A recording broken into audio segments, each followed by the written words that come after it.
ಒಂದು ಸಣ್ಣ ಹಳ್ಳಿಯಲ್ಲಿ ಶೈಲಾ ಎಂಬ ಹುಡುಗಿ ವಾಸಿಸುತ್ತಿದ್ದಳು. ಅವಳಿಗೆ ಸೂರ್ಯಕಾಂತಿಯ ಹೂಗಳು ತುಂಬ ಇಷ್ಟ. ಹಳದಿ ಬಣ್ಣದ ಆ ಹೂಗಳನ್ನು ನೋಡಿದಾಗ ಅವಳ ಮುಖದಲ್ಲಿ ನಗು ಅರಳುತ್ತಿತ್ತು.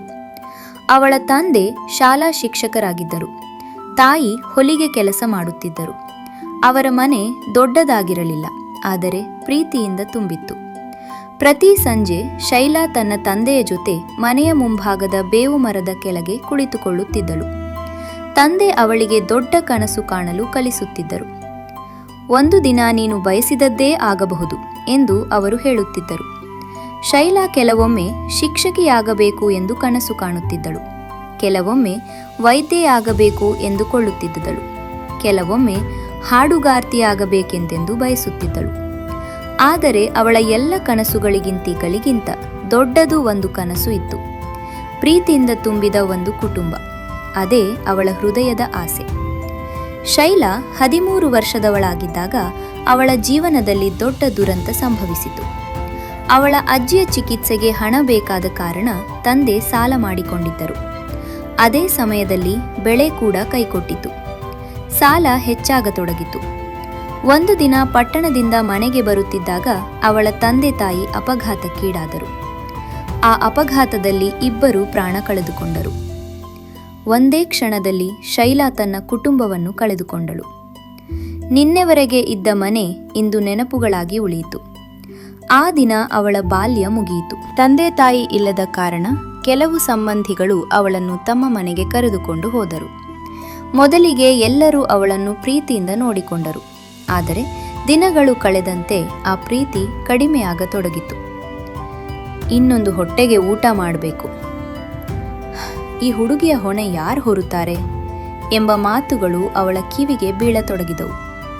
ಅವಳು ಯಾರಿಗೂ ಭಾರವಾಗಬಾರದೆಂದು ಬಯಸುತ್ತಿದ್ದಳು. ಆದರೆ ಅವಳ ಬಳಿ ಹೋಗಲು ಬೇರೆ ಜಾಗ ಇರಲಿಲ್ಲ. ಅವಳು ಪ್ರತಿದಿನ ತನ್ನ ತಂದೆಯ ನೆನಪಿನಲ್ಲಿ ಅಳುತ್ತಾ ಮಲಗುತ್ತಿದ್ದಳು. 16 ವರ್ಷ ತುಂಬಿದಾಗ ಒಂದು ಮಹಿಳೆ ಹಳ್ಳಿಗೆ ಬಂದಳು. ಅವಳು ಶೈಲಾಗೆ ನಗರದಲ್ಲಿ ಕೆಲಸ ಕೊಡಿಸುವುದಾಗಿ ಹೇಳಿದಳು. ಹೊಲಿಗೆ ಕೆಲಸ, ಒಳ್ಳೆಯ ಸಂಬಳ, ಉತ್ತಮ ಜೀವನ ಎಂದು ಭರವಸೆ ನೀಡಿದಳು. ಶೈಲಾ ಆ ಮಾತುಗಳನ್ನು ನಂಬಿದಳು, ಏಕೆಂದರೆ ಅವಳಿಗೆ ಬದುಕಿನಲ್ಲಿ ಒಂದು ಅವಕಾಶ ಬೇಕಾಗಿತ್ತು. ಆದರೆ ನಗರಕ್ಕೆ ಬಂದ ನಂತರ ಆ ವಾಗ್ದಾನಗಳು ಸುಳ್ಳು ಎಂದು ತಿಳಿಯಿತು. ಅವಳು ನಿರೀಕ್ಷಿಸಿದ್ದ ಜೀವನ ಅಲ್ಲಿ ಇರಲಿಲ್ಲ. ಅವಳು ಊಹಿಸದ ಒಂದು ಕಠಿಣ ಬದುಕು ಅವಳನ್ನು ಕಾಯುತ್ತಿತ್ತು. ಅವಳು ವಾಸಿಸಲು ಬಂದ ಮನೆಯಲ್ಲಿ ಅನೇಕ ಮಹಿಳೆಯರು ಇದ್ದರು. ಪ್ರತಿಯೊಬ್ಬರ ಹಿಂದೆ ಒಂದು ದುಃಖದ ಕಥೆ ಇತ್ತು. ಯಾರನ್ನೋ ಮೋಸ ಮಾಡಲಾಗಿತ್ತು, ಯಾರನ್ನೋ ಬಿಟ್ಟು ಹೋಗಲಾಗಿತ್ತು, ಯಾರೋ ಬದುಕಿನ ಹೊಡೆತದಿಂದ ಅಲ್ಲಿಗೆ ಬಂದಿದ್ದರು. ಹೊರಗಿನ ಜಗತ್ತು ಅವರನ್ನು ತೀರ್ಪು ಮಾಡುತ್ತಿತ್ತು, ಆದರೆ ಅವರ ನೋವನ್ನು ಅರ್ಥ ಮಾಡಿಕೊಳ್ಳಲು ಯಾರೂ ಪ್ರಯತ್ನಿಸುತ್ತಿರಲಿಲ್ಲ. ಶೈಲಾ ನಿಧಾನವಾಗಿ ಒಂದು ಸತ್ಯವನ್ನು ಅರಿತುಕೊಂಡಳು. ಅಲ್ಲಿದ್ದ ಪ್ರತಿಯೊಬ್ಬ ಮಹಿಳೆಯೂ ಒಮ್ಮೆ ಯಾರದೋ ಮುದ್ದಿನ ಮಗಳಾಗಿದ್ದರು. ನಗರದ ಆ ಭಾಗದಲ್ಲಿ ರಾತ್ರಿ ಬೆಳಕುಗಳು ಹೊಳೆಯುತ್ತಿದ್ದವು. ಆದರೆ ಆ ಬೆಳಕಿನ ಹಿಂದೆ ಅನೇಕ ಮಹಿಳೆಯರ ನೋವು ಅಡಗಿಕೊಂಡಿತ್ತು.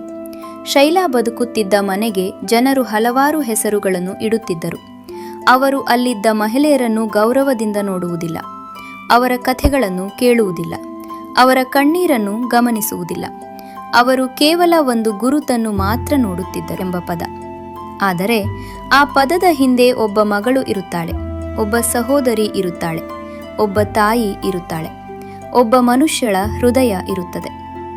ಶೈಲಾ ಪ್ರತಿದಿನ ಜನರ ತೀರ್ಪುಗಳನ್ನು ಕೇಳುತ್ತಿದ್ದಳು. ಅವಳನ್ನು ನೋಡಿದಾಗ ಕೆಲವರು ಮುಖ ತಿರುಗಿಸುತ್ತಿದ್ದರು, ಕೆಲವರು ಅವಮಾನದಿಂದ ಮಾತನಾಡುತ್ತಿದ್ದರು, ಕೆಲವರು ಅವಳ ಅಸ್ತಿತ್ವವನ್ನೇ ನಿರಾಕರಿಸುತ್ತಿದ್ದರು. ಆ ಮಾತುಗಳು ಅವಳ ಹೃದಯವನ್ನು ಗಾಯಗೊಳಿಸುತ್ತಿದ್ದವು. ಆ ಮನೆಯಲ್ಲಿ ವಾಸಿಸುತ್ತಿದ್ದ ಮಹಿಳೆಯರ ಜೀವನ ಸುಲಭವಾಗಿರಲಿಲ್ಲ. ಅವರು ಪ್ರತಿದಿನ ಭಯದೊಂದಿಗೆ ಬದುಕುತ್ತಿದ್ದರು. ಭವಿಷ್ಯದ ಬಗ್ಗೆ ಅನಿಶ್ಚಿತತೆ, ಸಮಾಜದ ತಿರಸ್ಕಾರ, ಗೌರವದ ಕೊರತೆ, ಒಂಟಿತನ. ಅನೇಕರು ತಮ್ಮ ಕುಟುಂಬಗಳನ್ನು ಕಳೆದುಕೊಂಡಿದ್ದರು. ಕೆಲವರು ತಮ್ಮ ಮಕ್ಕಳನ್ನು ದೂರದಿಂದ ಮಾತ್ರ ನೋಡುತ್ತಿದ್ದರು. ಕೆಲವರಿಗೆ ತಮ್ಮ ಹೆಸರನ್ನೇ ಹೇಳಿಕೊಳ್ಳಲು ಭಯವಾಗುತ್ತಿತ್ತು. ರಾತ್ರಿ ಎಲ್ಲರೂ ನಗುತ್ತಿರುವಂತೆ ಕಾಣುತ್ತಿದ್ದರು. ಆದರೆ ಕೊಠಡಿಯ ಬಾಗಿಲು ಮುಚ್ಚಿದ ನಂತರ ಅನೇಕ ಕಣ್ಣುಗಳು ಮೌನವಾಗಿ ಅಳುತ್ತಿದ್ದವು. ಯಾರೂ ನೋಡದ ಕಣ್ಣೀರು, ಯಾರೂ ಕೇಳದ ಪ್ರಾರ್ಥನೆಗಳು, ಯಾರೂ ಅರ್ಥ ಮಾಡಿಕೊಳ್ಳದ ನೋವು. ಒಂದು ರಾತ್ರಿ ಶೈಲಾ ಮನೆಯ ಮೇಲ್ಛಾವಣಿಯಲ್ಲಿ ಕುಳಿತಿದ್ದಳು. ಆಕಾಶದಲ್ಲಿದ್ದ ನಕ್ಷತ್ರಗಳನ್ನು ನೋಡುತ್ತಿದ್ದಳು. ಅವಳ ಮನಸ್ಸಿನಲ್ಲಿ ಒಂದೇ ಪ್ರಶ್ನೆ: ನನ್ನ ತಂದೆ ತಾಯಿ ಬದುಕಿದ್ದರೆ ನನ್ನ ಜೀವನ ಹೇಗಿರುತ್ತಿತ್ತು? ಅವಳಿಗೆ ದೊಡ್ಡ ಮನೆ ಬೇಕಿರಲಿಲ್ಲ, ಬಹಳ ಹಣ ಬೇಕಿರಲಿಲ್ಲ. ಅವಳಿಗೆ ಬೇಕಾಗಿದ್ದದ್ದು ಒಂದು ಕುಟುಂಬ, ಯಾರಾದರೂ ಅವಳನ್ನು ಕಾಯುವವರು, ಅವಳನ್ನು ಪ್ರೀತಿಯಿಂದ ಕರೆಯುವವರು, ಮಗಳೇ ಎಂದು ಹೇಳುವವರು. ಆ ಕ್ಷಣದಲ್ಲಿ ಅವಳು ಅರಿತುಕೊಂಡಳು, ತಾನು ಹೆಚ್ಚು ಕಳೆದುಕೊಂಡದ್ದು ಗೌರವವಲ್ಲ, ಹಣವಲ್ಲ, ಒಂದು ಕುಟುಂಬದ ಪ್ರೀತಿ. ವರ್ಷಗಳು ಕಳೆಯುತ್ತಾ ಹೋದವು. ನಗರ ಬದಲಾಗುತ್ತಿತ್ತು, ರಸ್ತೆಗಳು ಬದಲಾಗುತ್ತಿತ್ತು, ಜನರು ಬದಲಾಗುತ್ತಿದ್ದರು. ಆದರೆ ಶೈಲಾಳ ಮನದ ಖಾಲಿತನ ಮಾತ್ರ ಬದಲಾಗಲಿಲ್ಲ. ಅವಳು ಪ್ರತಿದಿನ ನೂರಾರು ಜನರನ್ನು ನೋಡುತ್ತಿದ್ದಳು, ಆದರೆ ಯಾರೂ ಅವಳ ಹೃದಯವನ್ನು ನೋಡಲಿಲ್ಲ. ಅವಳು ಕಳೆದುಕೊಂಡದ್ದು ಹಣಲ್ಲ, ಅವಳು ಕಳೆದುಕೊಂಡದ್ದು ಕುಟುಂಬ. ಅವಳು ಬಯಸಿದ್ದು ಒಂದು ಮನೆ, ಒಂದು ಆತ್ಮೀಯತೆ, ಒಂದು ಸಂಬಂಧ. ಆ ಪ್ರದೇಶದಲ್ಲಿ ಅನೇಕ ಮಕ್ಕಳು ವಾಸಿಸುತ್ತಿದ್ದರು. ಕೆಲವರು ಅನಾಥರು, ಕೆಲವರು ಬಡ ಕುಟುಂಬಗಳಿಂದ ಬಂದವರು, ಕೆಲವರಿಗೆ ಶಾಲೆಗೆ ಹೋಗುವ ಅವಕಾಶವೇ ಇರಲಿಲ್ಲ. ಪ್ರತಿದಿನ ಸಂಜೆ ಅವರು ಆಟವಾಡುತ್ತಿದ್ದಾಗ ಶೈಲಾ ಅವರನ್ನು ಕಿಟಕಿಯಿಂದ ನೋಡುತ್ತಿದ್ದರು. ಅವರ ನಗು ಅವಳ ಹೃದಯಕ್ಕೆ ನೆಮ್ಮದಿ ನೀಡುತ್ತಿತ್ತು. ಒಂದು ದಿನ ಒಂದು ಪುಟ್ಟ ಹುಡುಗಿ ಅವಳ ಬಳಿ ಬಂದು ಕೇಳಿದಳು, ಅಕ್ಕ, ನನಗೆ ಓದಲು ಕಲಿಸುತ್ತೀಯಾ? ಆ ಪ್ರಶ್ನೆ ಶೈಲಾಳ ಬದುಕನ್ನು ಬದಲಿಸಿತು. ಆ ಸಂಜೆ ಶೈಲಾ ಒಂದು ಹಳೆಯ ಪುಸ್ತಕ ತೆಗೆದುಕೊಂಡಳು. ಅವಳು ಆ ಹುಡುಗಿಗೆ ಅಕ್ಷರಗಳನ್ನು ಕಲಿಸಲು ಆರಂಭಿಸಿದಳು. ಮುಂದಿನ ದಿನ ಇನ್ನೊಬ್ಬ ಮಗು ಬಂದಿತು, ಮತ್ತೊಂದು ದಿನ ಮತ್ತೊಬ್ಬ ಮಗು ಬಂದಿತು. ಸ್ವಲ್ಪ ದಿನಗಳಲ್ಲಿ 10 ಮಕ್ಕಳ ಗುಂಪು ಸೇರಿತು.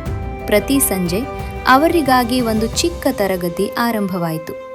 ಆ ಸಮಯವೇ ಶೈಲಾಳ ಬದುಕಿನ ಅತ್ಯಂತ ಸಂತೋಷದ ಸಮಯವಾಯಿತು. ಒಂದು ಮಳೆಯ ಸಂಜೆ ಅರುಣ್ ಎಂಬ ಯುವಕ ಆ ಪ್ರದೇಶಕ್ಕೆ ಬಂದನು. ಅವನು ಸಮಾಜ ಸೇವಕನಾಗಿದ್ದ. ಅವನ ಉದ್ದೇಶ ಮಕ್ಕಳಿಗೆ ಸಹಾಯ ಮಾಡುವುದು.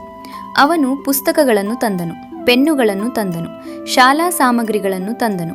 ಆದರೆ ಅದಕ್ಕಿಂತ ಮುಖ್ಯವಾಗಿ ಗೌರವವನ್ನು ತಂದನು. ಅವನು ಎಲ್ಲರನ್ನೂ ಸಮಾನವಾಗಿ ನೋಡುತ್ತಿದ್ದನು. ಶೈಲಾ ಮತ್ತು ಅರುಣ್ ನಿಧಾನವಾಗಿ ಮಾತನಾಡಲು ಆರಂಭಿಸಿದರು. ಅವರು ಪುಸ್ತಕಗಳ ಬಗ್ಗೆ ಮಾತನಾಡುತ್ತಿದ್ದರು, ಬದುಕಿನ ಬಗ್ಗೆ ಮಾತನಾಡುತ್ತಿದ್ದರು, ಬಾಲ್ಯದ ನೆನಪುಗಳ ಬಗ್ಗೆ ಮಾತನಾಡುತ್ತಿದ್ದರು. ಒಂದು ದಿನ ಅರುಣ್ ಕೇಳಿದನು, ನೀನು ಚಿಕ್ಕವಳಿದ್ದಾಗ ಏನಾಗಬೇಕು ಎಂದುಕೊಂಡಿದ್ದೆ? ಶೈಲಾ ಕಣ್ಣೀರಿನಿಂದ ಉತ್ತರಿಸಿದಳು, ಶಿಕ್ಷಕಿಯಾಗಬೇಕು. ಅರುಣ್ ನಗುತ್ತಾ ಹೇಳಿದನು, ನೀನು ಈಗಾಗಲೇ ಶಿಕ್ಷಕಿಯೇ. ದಿನಗಳು ತಿಂಗಳುಗಳಾದವು, ತಿಂಗಳುಗಳು ವರ್ಷಗಳಾದವು. ಅರುಣ್ ಮೇಲೆ ಶೈಲಾಗೆ ಪ್ರೀತಿ ಹುಟ್ಟಿತು. ಆದರೆ ಅವಳು ಆ ಭಾವನೆಯನ್ನು ಮರೆಮಾಡಿಕೊಂಡಳು.